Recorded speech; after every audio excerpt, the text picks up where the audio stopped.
In this video, I'm going to show you how to give yourself items in ARK Admin Commands PC. It's a very quickly and easy process, so make sure to follow along, okay?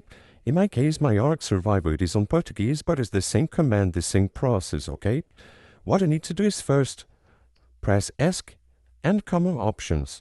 Then you need to enable your console on your ARK Survival, okay?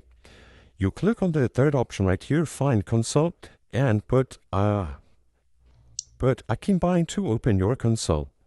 Then come again to your ARK, press the keybind, and you will open your console right here. Then you need to type Enable Cheats, okay? And you will enable the cheats. Then you need to open again your console and type this command right here. Give iron now space the ID of the iron.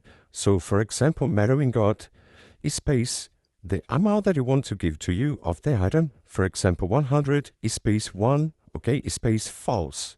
Click on enter and you will give yourself the item that you put the ID right here, okay?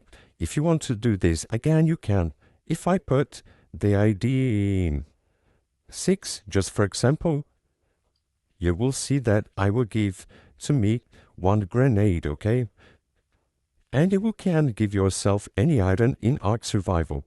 I hope I help you how to give yourself items in ARK Admin Commands PC. So if this video helped you in any way, hit the like button and subscribe to our channel to receive useful tips.